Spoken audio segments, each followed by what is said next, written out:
Hello hi everyone, কেমন আছেন সবাই? আজকে নতুন একটা ভিডিওতে अगेन আপনাদের সবাইকে ওয়েলকাম। এই ভিডিওটা শ্যুট করা হয়েছিল প্রায় বলতে পারেন 3 উইকস হয়ে গেছে, বাট সময়ের অভাবে বাকি অনেক কিছু কন্টেন্টস মিডলে ছিল বলে এটা এডিট করে হয়ে ওঠা হয়নি। এইটা ছিল উগাদিতে আমরা গজবেল গেছিলাম, সেটা দুটো ব্লগ তো আপনারা অলরেডি দেখেছেন। ওটা বাকি ব্লগগুলো খুব শীঘ্রই আসছে চ্যানেলে। অ্যাকচুয়ালি একটু বিজি স্কেডিউল থাকার জন্য আমরা সেরমভাবে ব্লগগুলো শ্যুট করে বা এডিট করে উঠতে পারছি না, বাট স্লোলি প্রত্যেকটা ব্লগই পোস্ট করা হবে। সো উগাদির আগের সানডেতে আমরা বানিয়েছিলাম বাড়িতে ফিশ ফ্রাই আর মাছের ঝাল দিয়া। বেসিকলি বানিয়েছিলাম আমি, বাট খাওয়ার জন্য আরও দুজন ঘরে ছোটো ছোটো বাচ্চা ছিল।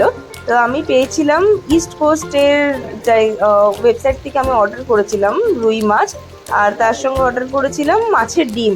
হ্যাঁ জানি এটা বিন মৌসুম বারিশের মতো একটা ব্যাপার, বাট আমি পেয়ে গেছিলাম।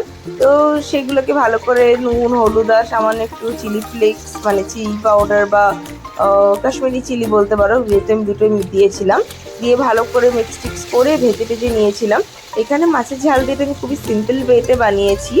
লাইক পেঁয়াজ রসুন আদা পুরো একসাথে ভেজে পরে তার মধ্যে হালকা করে দিয়েছিলাম নুন হলুদ, সামান্য একটুখানি কয়েক দানা চিনি, বিকজ তাছাড়া আমার মায়ের মতে রান্না জাস্ট ইনকমপ্লিট থাকে। আর মাছের বড়াগুলোকে মানে মাছের ডিম ভাজাগুলোকে আমি সেরমভাবে করিনি, লাইক ঝোলের মধ্যে বা ঝালের মধ্যে ফেলিনি, ওটাকে সেপারেট রেখেছিলাম কারণ আমি সেইভাবে ওটাকে খেতে পছন্দ করি। আর ওদের মাছের ডিম খায় না, তো সেই জন্য কোনো ম্যাটার করে না যে আমি কীরমভাবে বানাচ্ছি। আর হাইপারকে তো যা দেবো তো তাই খেয়ে নেবে। আমি এখানে মাছের ঝাল দিয়াতে টমেটোরও দিয়েছিলাম, তো টমেটোগুলোকে ছোটো ছোটো করে কেটে নিয়েছিলাম।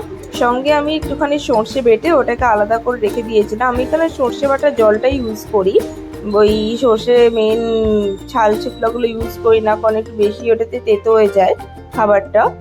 এখানে পেঁয়াজ রসুন ভালো করে ভেজে নিয়ে তার মধ্যে ঢেলে দিয়েছিলাম টমেটোর, তার মধ্যে নুন হলুদ সব কিছু দিয়ে ভালো করে ভেজে জল দিয়ে ফুটিয়ে কাঁচা লঙ্কা দিয়ে মাছগুলোকে ডুবিয়ে দিয়েছিলাম। কিছু কিছু মাছ ভাজাও রেখেছিলাম সাইডে।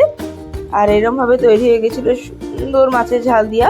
তার সাথে আরও জিনিসপত্র ছিল, যেমন লাইক ডাল বানিয়ে নিয়েছিলাম আমি, যেহেতু ওদের শুধুমাত্র মাছ ভাজাটি কী করে খাবে, দুপুরে লাঞ্চ বলে কথা, তো সেই জন্য সঙ্গে সাইডে বানিয়ে নিয়েছিলাম ডাল। তার সাথে তো নর্মাল ভাত তো ছিলই। তো এটাই ছিল আমাদের সানডে ছোটোখাটো লাঞ্চ মেনিউ। এখানে হাইপার ঘুমাচ্ছে, ওকে ফিশ করলে তো লাফালাফি শুরু হয়ে যাবে, এখনই জানতো না যে বাড়িতে ফিশ হচ্ছে। আর এখানে ওদের নিজে এডিটিংয়ের কাজ করছে। এখানে হচ্ছে আজকে সমস্ত রকমের খাবারের ফটো আর ভিডিও। যদি ভালো লাগে ভিডিওটা লাইক কমেন্ট শেয়ার করবেন। নেক্সট ভিডিওতে আপনার দেখা হবে। Bye bye.